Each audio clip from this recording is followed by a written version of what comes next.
Shavua Tov, Agutevor, Boker Tov à tous. Avec l'aide de Dieu, on va répéter une sikha du Rabbi sur la paracha de la semaine, parachat Re'eh. Et on dédie le shiur pour la refoua shelema de Yafa Bat Yael Bezrat Hashem. Alors on y va.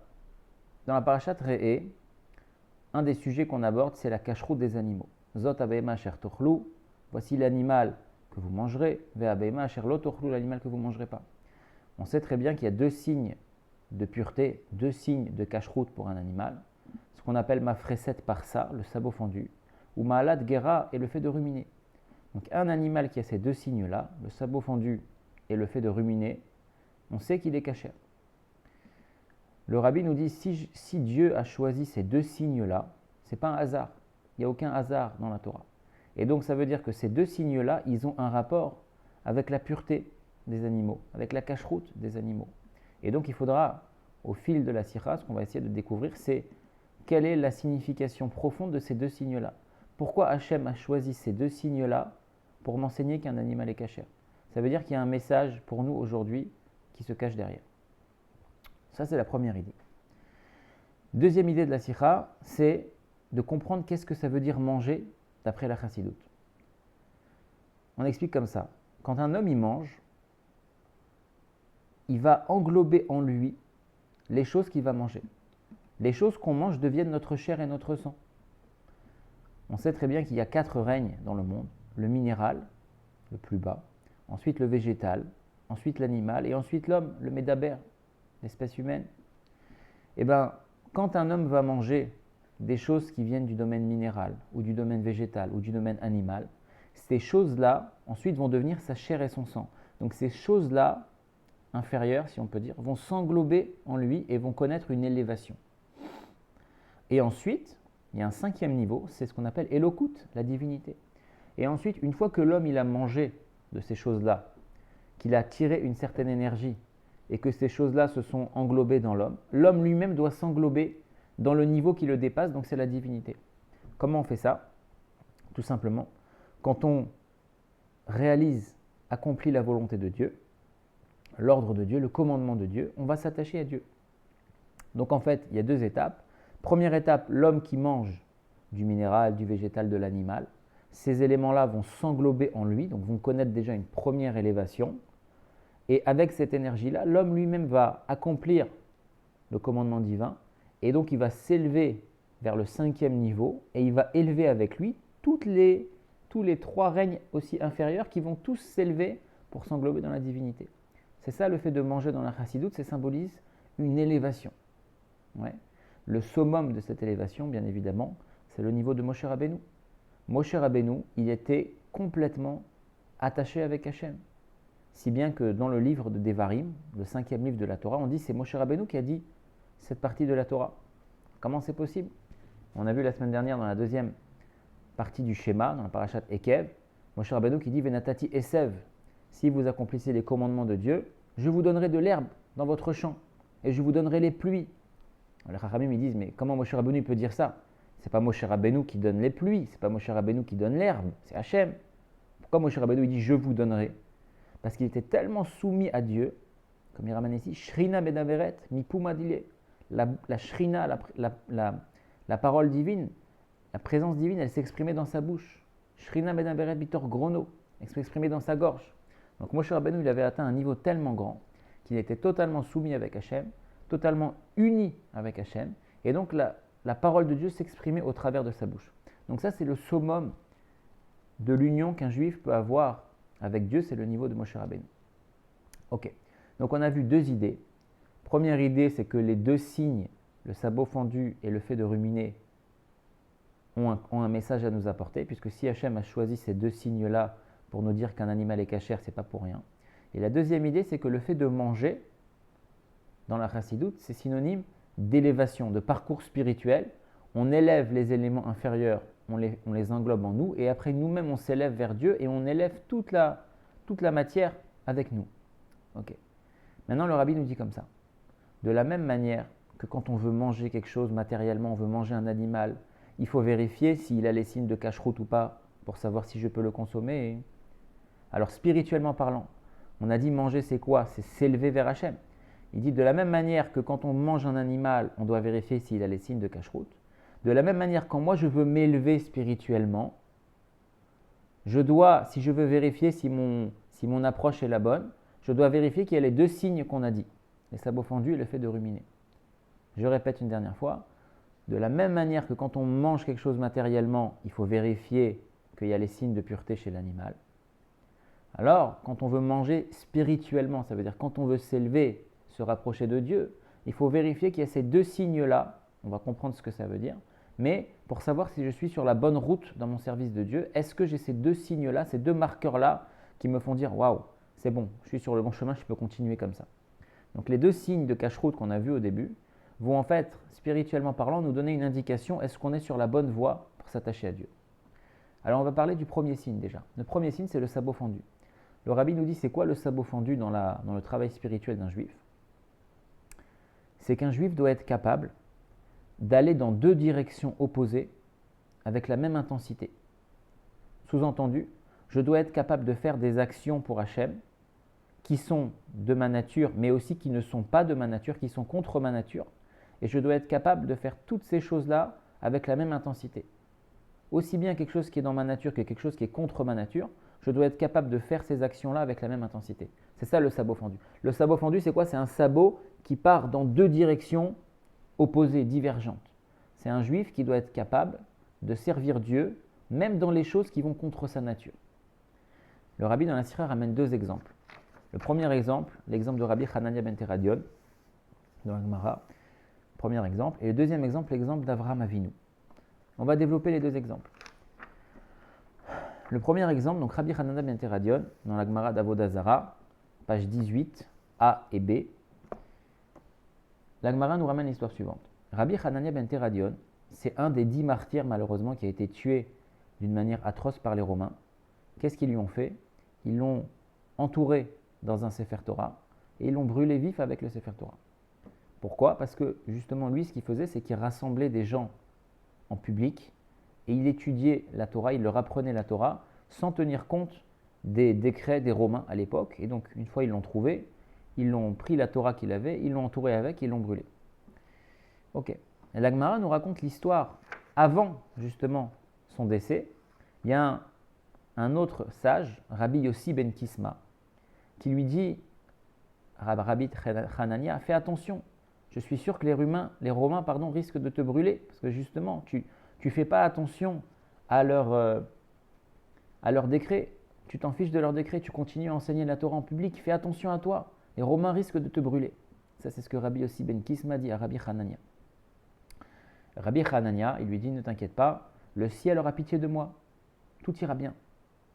Rabbi Yossi lui répond, moi je te dis quelque chose de logique, d'avar ta'am, ça veut dire je te donne un vrai avertissement, quelque chose de logique, tu ne peux pas juste me dire le ciel va me pardonner, va avoir pitié de moi, il faut que tu fasses attention à ta vie. Et ensuite Rabbi Yossi ben Kisma lui dit, moi je vais mourir. Et je sens aussi que toi tu risques de mourir à cause de ce Messirut Nefesh que tu fais d'enseigner la Torah en public. Et c'est là où ça devient intéressant. Rabbi Hanania dit à Rabbi Yossi, est-ce que tu penses que j'ai pas Olam Haba? Alors Rabbi Yossi lui dit, est-ce que tu as fait quelque chose, est-ce que tu as fait un maasé dans ta vie, est-ce que tu as fait quelque chose de bien dans ta vie? Alors Rabbi Hanania lui dit oui. Une fois, j'avais dans ma poche de l'argent pour les pauvres et j'avais aussi mon argent personnel. Et à un moment, je me suis embrouillé, j'ai mélangé les deux pièces, les deux argents, si on peut dire. Et je ne savais plus quel argent était destiné aux pauvres et quel argent était le mien. Et donc, qu'est-ce que j'ai fait? J'ai tout donné aux pauvres. Rabbi Yossi, il entend ça, il lui dit, ah, là, ça veut dire que tu as part au Olam Haba, et j'espère que ma part sera avec la tienne dans le Olam Haba. L'Admour Hazaken, il explique cette histoire dans le Torah Or, Parashat Toldot, et il pose plusieurs questions. La première question, c'est pourquoi Rabbi Hanina, il demande à Rabbi Yossi, est-ce que j'ai part au Olam Haba? Comment ça, est-ce que tu as part au Olam Haba? Toute sa vie, il a risqué sa vie pour enseigner la Torah en public. Si bien que même, malheureusement, il a perdu la vie à cause de ça. Donc il est mort, ce qu'on appelle Al-Kiddush Hashem, pour sanctifier le nom de Dieu. Il est mort parce que juif, parce qu'il ne voulait pas se plier au décret des Romains, parce qu'il enseignait la Torah en public. Donc comment est-ce qu'il peut avoir la question de se demander, est-ce que j'ai part au Olam Haba? Bien évidemment qu'il a part au Olam Haba. Surtout que mourir Al-Kiddush Hashem, c'est parmi les plus grands niveaux qui existent. surtout quand il a sacrifié sa vie pour la Torah. Donc quelle était sa question de dire, est-ce que j'ai pas Olam Haba? Encore plus étonnant, Rabbi Yossi, quand il entend cette question, au lieu de lui dire, mais oui, bien sûr, tu n'as pas Olam Haba, ne t'inquiète pas avec tout ce que tu as fait, Rabbi Yossi ne lui dit pas ça, il lui dit, tu as une bonne question, est-ce que tu as fait un maasé dans ta vie? Est-ce que tu as fait un acte de bonté dans ta vie? Donc Rabbi Yossi, a priori, il va aussi dans cette voie-là. Genre, c'est pas sûr que tu as Olam Haba, c'est vrai. Dis-moi, est-ce que tu as fait un maasé dans ta vie? Et Rabbi Hanania lui dit, oui, j'avais des pièces pour les pauvres, je les ai mélangées avec mes pièces personnelles, et donc après, j'ai tout donné aux pauvres. Et après, Rabbi Yossi lui dit, ah oui, donc si tu as fait ça, tu n'as pas Olam Haba. Pourquoi donner de l'argent aux pauvres, c'est plus grand que de sacrifier sa vie pour l'étude? Quel est le sens de tout ça? Donc l'Admor Azaken explique là-bas dans Torah. Or justement, Rabbi Hanania, quand il a demandé est-ce qu'il a pas Olam Haba, c'est parce qu'il se disait en lui, est-ce que quand j'ai donné ma vie pour l'étude de la Torah, est-ce que je l'ai fait vraiment pour Hachem? Ou est-ce que je l'ai fait parce que c'était ma nature? Parce que l'Admor Azaken, il rentre dans les détails. Il y a deux natures humaines. Il y a la nature, ce qu'on appelle Marashrora, la nature sombre, la nature mélancolique, l'humeur mélancolique.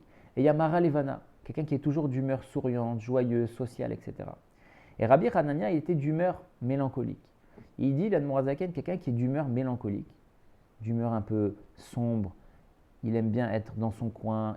Et bien ces gens-là, ils ont un attrait particulier pour la Torah et pour l'étude en général. Et il dit, on retrouve ça même chez les non-juifs. Les grands philosophes de l'époque, qui étaient des scientifiques, des philosophes, ils étaient très adulés par la société. Donc ils avaient toutes les sortes de plaisirs possibles à leur disposition. Mais on voit que même les philosophes non juifs, ils se sont écartés de la matière et ils ont donné leur vie pour étudier la science et la philosophie. Donc il y a ce concept-là, que quelqu'un qui aime de nature l'étude, apprendre la science, la sagesse, etc., de manière naturelle, il va être tenté de s'écarter du monde pour se focaliser sur l'étude. Et donc Rabbi Hanania, comme il était de cette nature-là, il s'est dit peut-être que tout ce Messirut Nefesh, tout ce don de moi que j'ai fait pour l'étude de la Torah et pour transmettre la Torah, peut-être je l'ai fait pas parce que je voulais servir Hachem, peut-être je l'ai fait parce que c'est ma nature et je n'ai fait qu'aller comme ma nature elle m'entraînait de faire. Et donc si un juif il fait juste qu'est-ce que sa nature elle l'entraîne de faire, ça ne veut pas dire qu'il n'a pas Olam Haba. C'est pour ça qu'il avait un doute, est-ce que j'ai oui par Olam Haba ou pas? Est-ce que tout ce que j'ai fait, c'est pour moi ou c'est pour Hachem? Rabbi aussi lui dit, c'est vrai, tu as raison. Est-ce que tu as fait un autre maasé à part ça? Alors il dit oui, l'histoire avec la tzedaka. Et là-bas, Admor Hazaken, il dit là, l'histoire avec la tzedaka, ça prouve que Rabbi Hanania, il a été contre sa nature. Pourquoi? Parce que quelqu'un qui est marashrora, qui est d'une humeur un peu sombre, un peu mélancolique, un peu introverti, ces gens-là ne sont pas enclins à dilapider leur argent. Certes, ils donnent ce qu'il faut donner, mais le fait de dilapider son argent, c'est plutôt un mouvement de maralevana, de chesed. Ça veut dire, je m'ouvre, je ne tiens pas compte des limites, ça c'est chesed. Alors que quelqu'un qui est mélancolique, c'est plus la notion de gvura. Je suis introverti, je me focalise, je me concentre sur une seule chose, etc., etc. Je me sépare du monde. Donc Rabbi aussi lui dit, est-ce que tu as fait quelque chose dans ta vie? Il lui dit, oui, j'ai fait des tzedaka. J'ai dilapidé tout mon argent pour la tzedaka un jour, parce que je me suis embrouillé dans les pièces. Ah, Rabbi aussi lui dit, ah, si c'est ça, c'est bon, t'as pas Olam Haba. Pourquoi? Parce que le fait que Rabbi Hanania, un jour, il ait fait un maasé qui allait complètement contre sa nature, qu'il a dilapidé tout son argent, alors que lui, il était plutôt d'une nature de donner, mais de donner ce qu'il faut et pas plus. Alors Rabbi aussi lui dit, puisque tu as fait une fois dans ta vie un maasé qui montre que là, tu as été contre ta nature, ça veut dire que même quand tu as servi Hachem dans l'étude de la Torah, tu ne l'as pas servi pour toi, tu l'as servi pour lui. On revient au sabot fendu.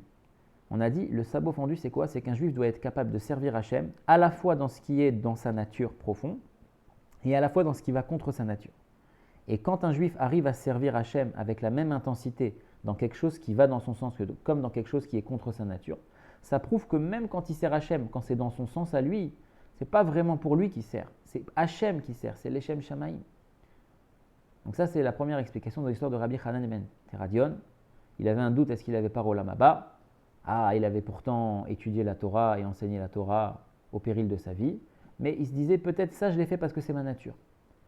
Quand Rabbi aussi lui a pointé du doigt qu'il a fait aussi quelque chose qui était contre sa nature, là, on a compris que, lui, il sert Hachem, l'Echem Shamaïm pour Hachem. Même quand il fait quelque chose qui semble être de sa nature à lui, il ne le fait pas pour sa nature, il le fait pour Hachem.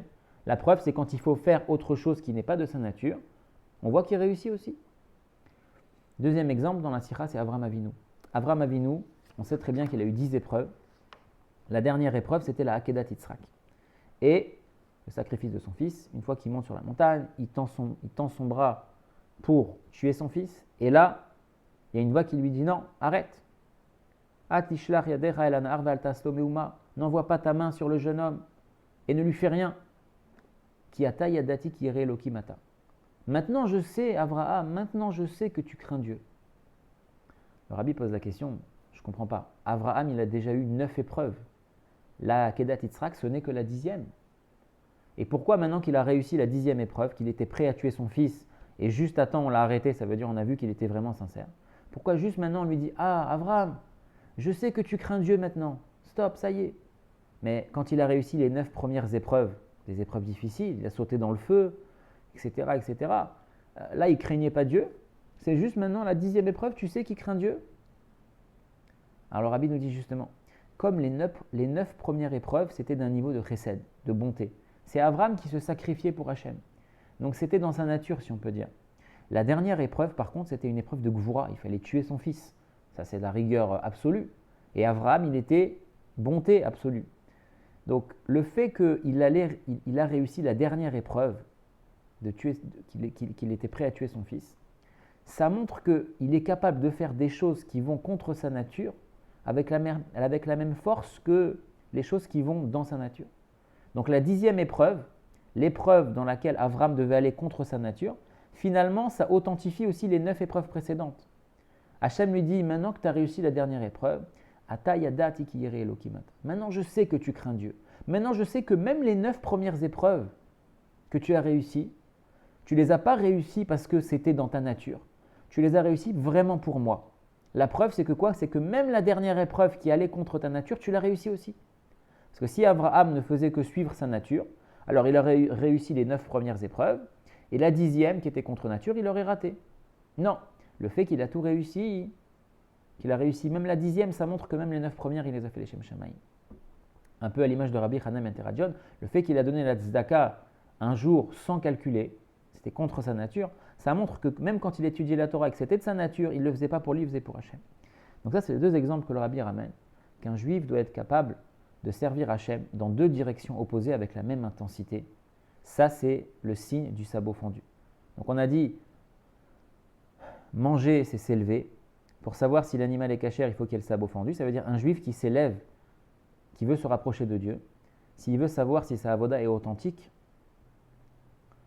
le premier signe, c'est de voir est-ce qu'il est capable de faire des choses qui vont contre sa nature pour Hachem, avec la même force que les choses qui sont de sa nature.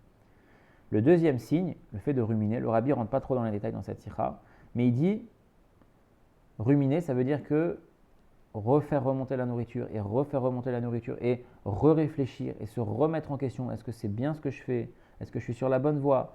Le fait de ruminer, c'est se remettre en question. Donc un juif qui a ces 2 signes-là, qui est capable d'aller dans 2 directions opposées avec la même force et qui est capable de se remettre en question, donc sabot fendu, le fait de ruminer, de là le rabbi nous dit, donc ces 2 signes-là permettent à un juif de savoir s'il est sur la bonne voie dans sa avodat Hashem. Et donc voilà un petit peu ce qu'on pouvait apprendre. Une des significations profondes de ces 2 signes de cacheroute qu'on voit dans la paracha, le sabot fendu et le fait de ruminer. Des bonnes nouvelles à tous, à très bientôt si Dieu veut.